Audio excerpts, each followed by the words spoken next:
बिस्मिल्लाहिर्रहमानिर्रहीम। स्टूडेंट्स, हमारा आज का लेक्चर है, ये इस चैप्टर का आखिरी लेक्चर है, यूवी विजिबल स्पेक्ट्रा।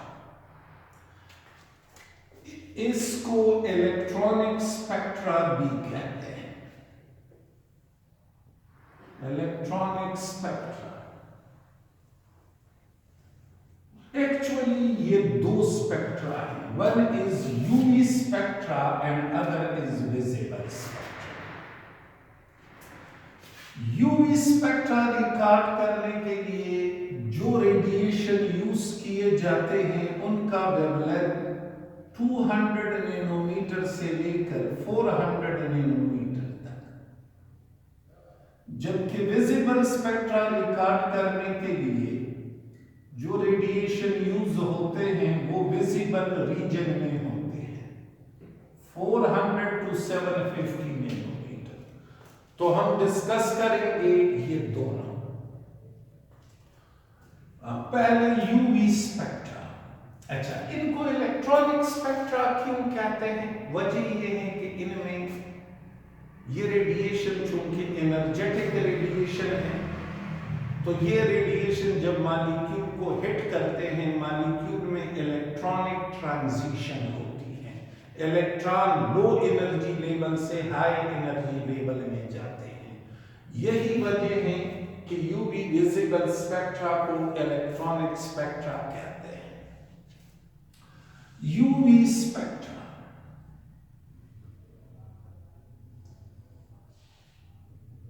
किस मकसद के लिए रिकॉर्ड किया जाता है? What is the purpose for recording UV spectra? To find unsaturation in a molecule. Molecule में अनसैचुरेशन को मालूम करवाने के लिए, एक मॉलिक्यूल ऑर्गेनिक कंपाउंड सैचुरेटेड है या unsaturated. To find unsaturation means to find pi bond। Molecule में pi bond है या नहीं? ओके, ये देखो, ये मेरा कंपाउंड ऑर्गेनिक कंपाउंड, और इसे बम्बार्ड किया यूवी रेडिएशन से, तो ये यूवी रेडिएशन इस मॉलिक्यूल में इलेक्ट्रॉनिक ट्रांजिशन लाएगा।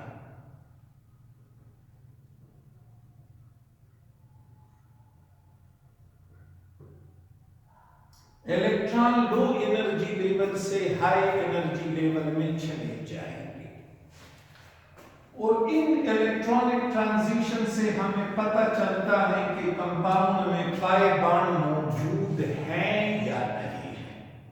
ये इसका फंडामेंटल मकसद होता है। टू एक्सप्लेन इट, इस पूरे प्रोसेस को एक्सप्लेन करने के लिए कंसिडर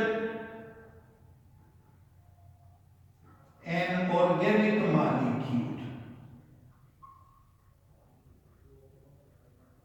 लाइक अल्डिहाइड।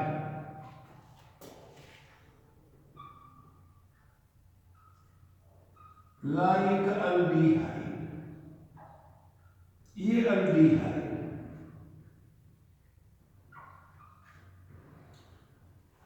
इस अल्डिहाइड में 3 किस्म के इलेक्ट्रॉन हैं। कौन कौन से? सिग्मा बॉन्ड के इलेक्ट्रॉन, ये एक बॉन्ड सिग्मा,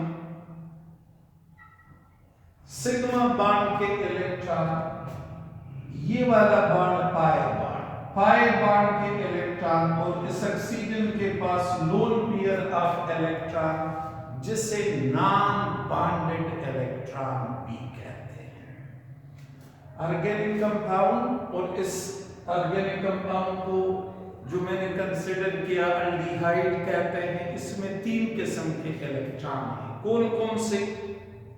सिग्मा इलेक्ट्रॉन जो सिग्मा बॉन्ड में इन्वॉल्व है, पाई इलेक्ट्रॉन जो पाई बॉन्ड में इन्वॉल्व है, और नॉन बॉन्डेड इलेक्ट्रॉन जिसे हम लोन पेयर ऑफ इलेक्ट्रॉन भी कहते हैं। ये ऐसे अरेंज होते हैं। फर्ज करें एनर्जी ऊपर की जाने बढ़ती है, ये सिग्मा बॉन्डिंग और ये सिग्मा एंटी बॉन्डिंग, ये पाई बॉन्डिंग और ये पाई एंटी बॉन्डिंग, और ये non bonded. Non bonded means lone pair of electron. इसकी जितनी भी तादाद हो, forget about their number, number को भूल जाए। सिग्मा में इलेक्ट्रॉन है, पाई में इलेक्ट्रॉन है और नॉन बॉन्डेड इलेक्ट्रॉन है। ये ग्राउंड स्टेट है इस अल्डिहाइड का। Sigma electron, pi electron, non bonded electron.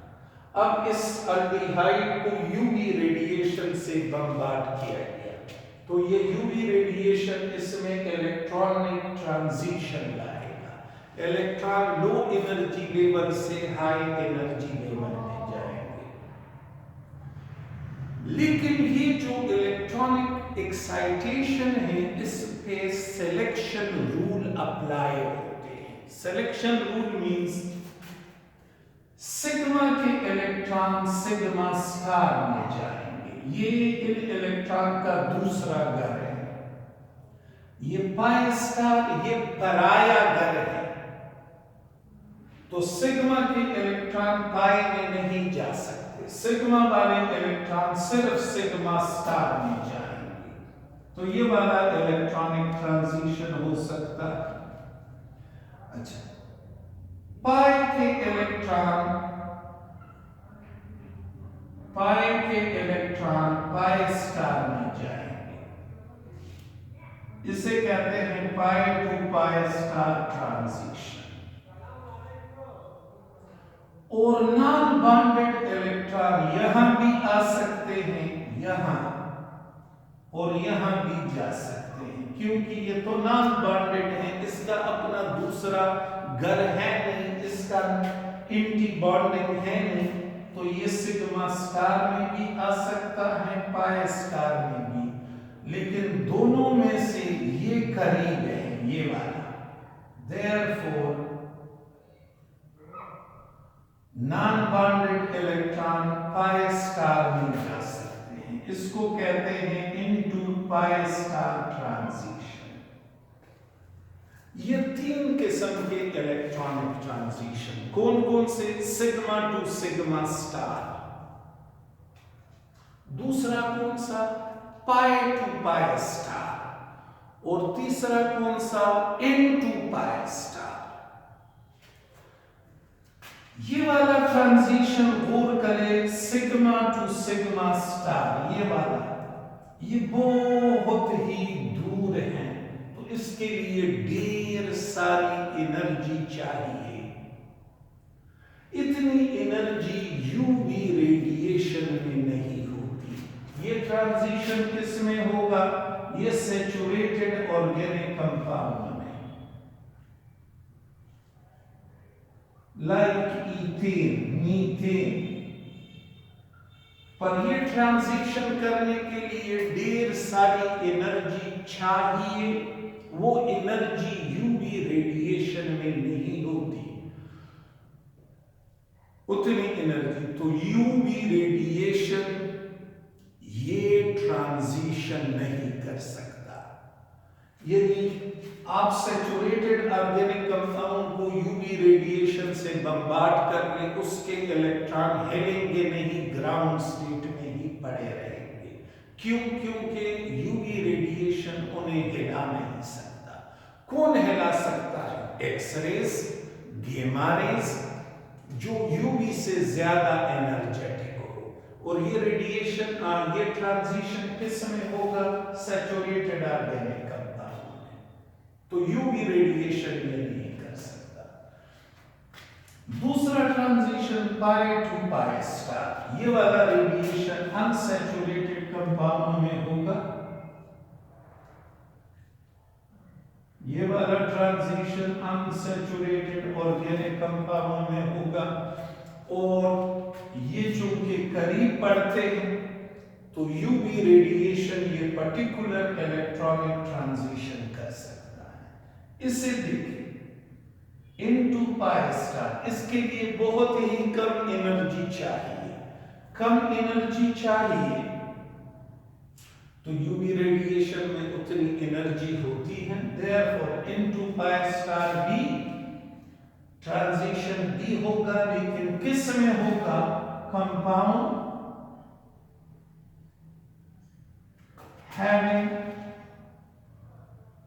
unsaturation,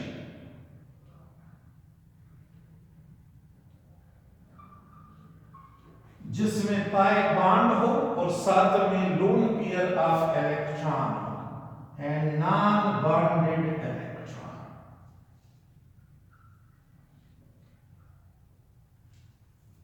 like aldehyde unsaturation भी है, ये देखिए कार्बन ऑक्सीजन के बीच डबल बॉन्ड और लोन पेयर ऑफ इलेक्ट्रॉन भी है।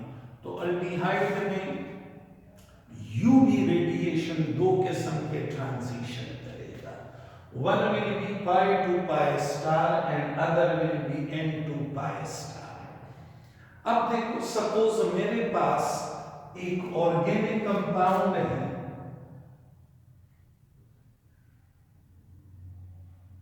लेट्स से ईथेन है, ईथेन। ईथेन में सिर्फ और सिर्फ एक किस्म के इलेक्ट्रॉन है, विच इज सिग्मा इलेक्ट्रॉन। न ये है न ये है, ये नहीं है, तो इन्हें आप बीच से हटाए।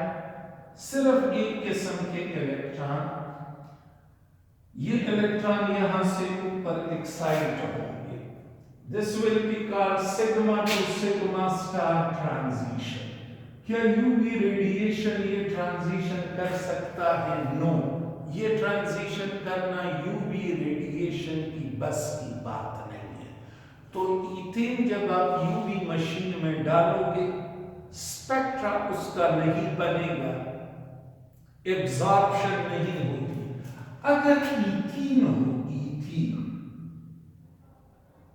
ईथीन, तो ईथीन में दो किस्म के इलेक्ट्रॉन हैं, दो, एक है सिग्मा और दूसरा है पाई। तो सिग्मा मेरे पास पहले से मौजूद है, ये pi, pi bonding, pi anti bonding. दो ट्रांजिशन मुमकिन है, one will be sigma to sigma star and other will be pi to pi star. Sigma to sigma star transition UV radiation नहीं कर सकता, ये वाला ट्रांजिशन नहीं होगा, जबकि ये वाला इलेक्ट्रॉनिक ट्रांजिशन होगा। सो यूवी रेडिएशन जब ईथीन के ऊपर बम्बार्ड किए जाएं तो ईथीन उसे एब्जॉर्ब करेगा और electron pi to pi star में चले जाएंगे। जो वेवलेंथ एब्जॉर्ब होता है, जिस फोटॉन को ये ईथीन एब्जॉर्ब करता है, उसके वेवलेंथ को कहोगे लैम्डा मैक्स, यानी ये वो वेवलेंथ है जो मैक्सिमम एब्जॉर्ब हो। अच्छा, फर्ज करें ईथीन, लेट्स सपोज 200 नैनोमीटर वाला फोटॉन एब्जॉर्ब करता है, ईथीन। अब देखो एक और मॉलिक्यूल ब्यूटाडाइईन, ये वाला मॉलिक्यूल,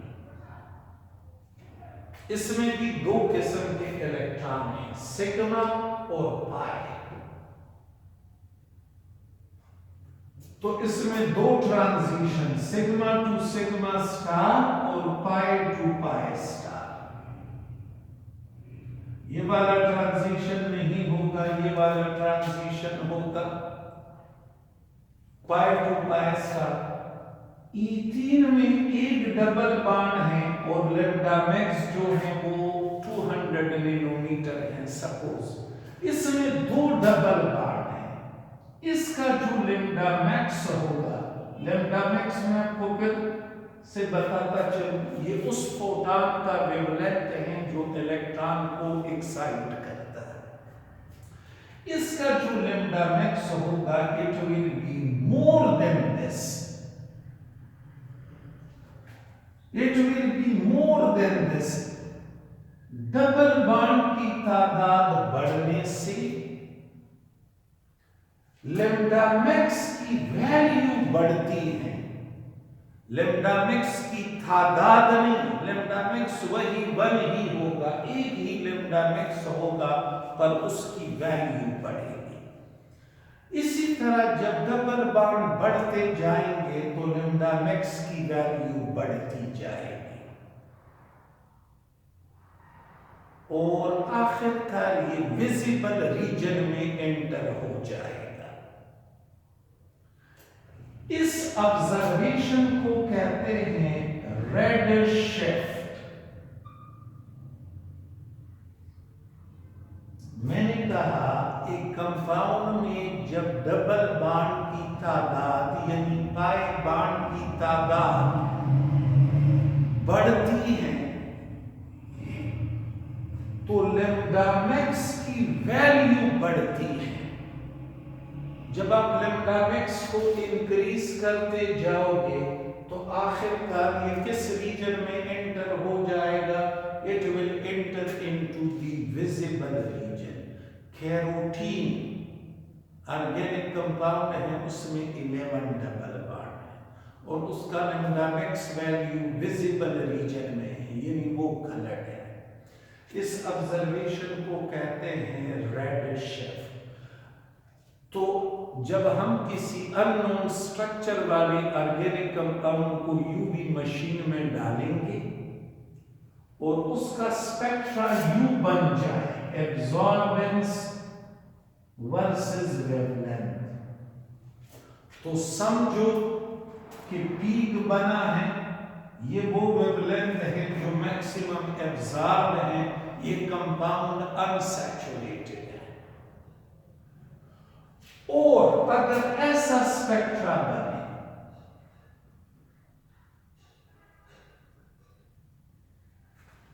इसका मतलब है there is no absorbance, absorbance हुई नहीं है। So there will be a straight line which is parallel to this x axis, तो इसका मतलब होगा ये कंपाउंड सैचुरेटेड है। अच्छा, अगर एक कंपाउंड में दो ट्रांजिशन होते हैं, दो ट्रांजिशन कौन कौन से? एक ट्रांजिशन जो है वो है पाई टू पाई स्टार और दूसरा है इन टू पाई स्टार। तो इसके लिए कम एनर्जी चाहिए और इसके लिए ज्यादा एनर्जी। ज्यादा energy means lambda max will be less or will be low, और लो एनर्जी का मतलब है lambda max will be high। Spectra आपको यू नजर आएगा, एब्जॉर्प्शन वर्सेस वेवलेंथ। ऐसे दो लैम्डा मैक्स होंगे, एक लैम्डा मैक्स ये और दूसरा लैम्डा मैक्स ये पहला lambda max pi to pi star transition को शो करता है, जबकि ये दूसरा lambda max n to pi star transition को शो करता है। जिसका वेवलेंथ कम होगा समझो कि वो pi to pi star transition है, और जिसका वेवलेंथ ज्यादा होगा उसका मतलब होगा ये n to pi star transition है। तो यूवी स्पेक्ट्रा आपको ऐसे नजर आएगा, ऐसे, या आपको ऐसे नजर आएगा। अगर ऐसे नजर आ रहा है, ऐसे जैसे ये है, तो इसका मतलब है सिर्फ एक ट्रांजिशन होती है, पाई टू पाई स्टार। और अगर इस तरह दो पहाड़ बने हैं तो इसका मतलब है दो ट्रांजिशन हो रहे हैं। ये हमें ये भी शो करता है कि अनसैचुरेशन भी है और लोन पेयर ऑफ इलेक्ट्रॉन भी है, जबकि ये हमें शो करता है सिर्फ और सिर्फ अनसैचुरेशन है, कोई लोन पेयर ऑफ इलेक्ट्रॉन नहीं है। अगर होते तो फिर स्पेक्ट्रा यूं नजर आता। यूं इसके बेसिस पे हम ढेर सारे ऑर्गेनिक कंपाउंड में फर्क कर सकते हैं। विजिबल स्पेक्ट्रा जो है ये कलर्ड सब्सटेंसेस के लिए रिकॉर्ड करते हैं। कलर्ड सब्सटेंसेस जैसे कि transition metal complexes, transition metal के कंपाउंड्स, जो इंशाल्लाह हम इनऑर्गेनिक केमिस्ट्री में फिर डिस्कस करेंगे। ट्रांजिशन मेटल कॉम्प्लेक्सेस कलर्ड होते हैं और कलर की वजह है डी ट्रांजिशन, जो फिर बाद में पढ़ेंगे। फिलहाल सिर्फ इतना काफी कि विजिबल स्पेक्ट्रा कलर्ड सब्सटेंसेस के लिए रिकॉर्ड करते हैं। कलर्ड सब्सटेंस उसे कहते हैं जो व्हाइट लाइट से कुछ पोर्शन एब्जॉर्ब करे, कुछ रिफ्लेक्ट करे। एब्जॉर्ब और रिफ्लेक्टेड ये दोनों, इन दोनों के कलर आपस में कंप्लीमेंट्री कलर कहलाते हैं। और विजिबल स्पेक्ट्रा का क्वांटिटेटिव इंपॉर्टेंस है, quantitative importance.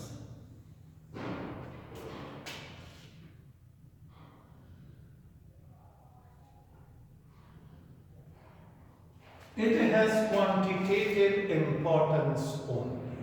Okay, देखो, सपोज मेरे पास Fe+3 है, फेरिक है, जो कि रेडिश ब्राउन कलर का होता है।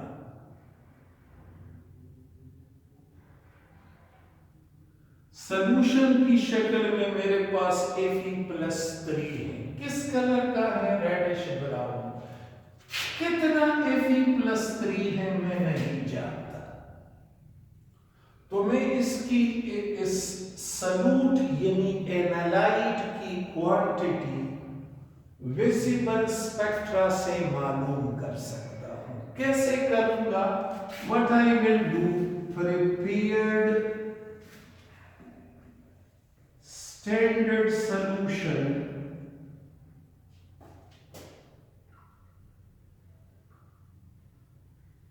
Of the analyte.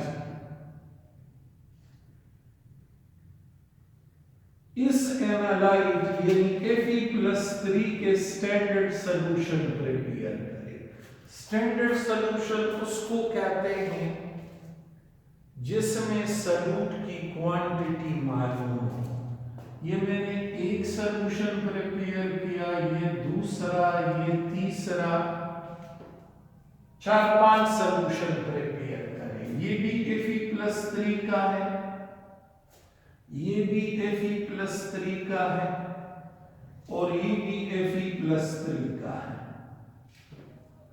इसमें 0.1 ग्राम पर लीटर Fe+3 है, इसमें 0.2 ग्राम पर लीटर Fe+3 है और इसमें 0.3 ग्राम पर लीटर Fe+3 है।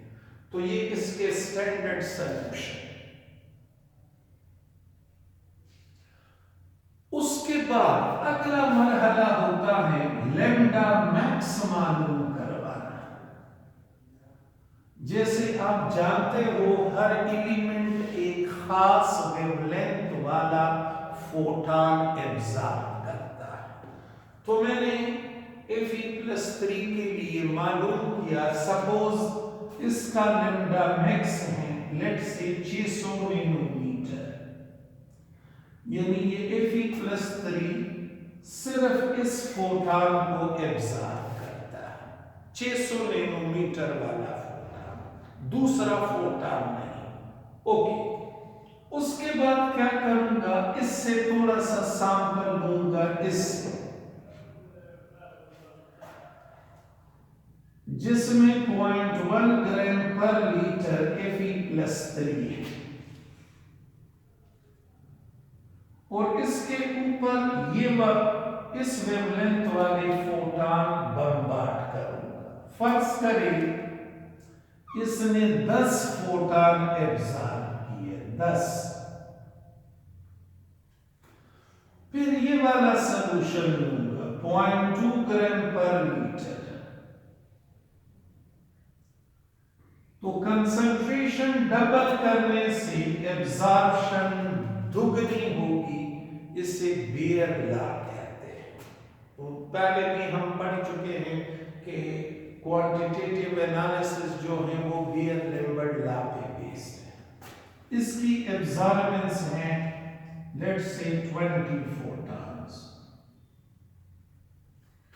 उसके बाद ये सॉल्यूशन लूंगा जिसका कंसंट्रेशन है 0.3 ग्राम पर लीटर,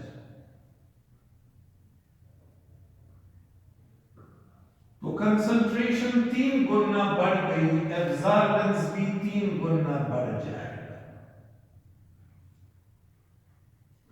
अब मेरे पास ये वाला सॉल्यूशन है जिसका कंसंट्रेशन मुझे मालूम नहीं है, लेकिन जब मैं देखता हूं तो ये 50% एब्जॉर्बेंस देता है। इसने 50 फोटॉन एब्जॉर्ब किए, तो इसको देख के मैं सॉल्यूट की क्वांटिटी इजीली बता सकता हूं। देखो जब 0.1 ग्राम है तो 10 फोटॉन, यानी 10 फोटॉन 0.1 ग्राम, तो 50 फोटॉन मतलब है सॉल्यूट इसमें है 0.5 ग्राम पर लीटर। यूं मैंने इस सॉल्यूशन में सॉल्यूट की क्वांटिटी मालूम की यूजिंग विजिबल स्पेक्ट्रा। इसको एक्चुअली ऐसे ग्राफ में प्लॉट करते हैं, एब्जॉर्बेंस y एक्सिस पे जबकि कंसंट्रेशन x एक्सिस पे, तो 0.1, 0.2, 0.3, 0.4, 0.5, ये 10, ये 20, ये 30, ये 40 और ये 50। 0.1 ग्राम 10 फोटॉन, 0.2 ग्राम 20 फोटॉन, 0.3 ग्राम 30 फोटॉन, तो 50 फोटॉन यहां पे एब्जॉर्ब हुए। इनको मिलाएं, you will get a straight line, नीचे ले आए, सॉल्यूट की क्वांटिटी आपको मालूम होगी। इसे कहते हैं वर्किंग कर्व और कैलिब्रेशन कर्व। कैलिब्रेशन और वर्किंग कर्व,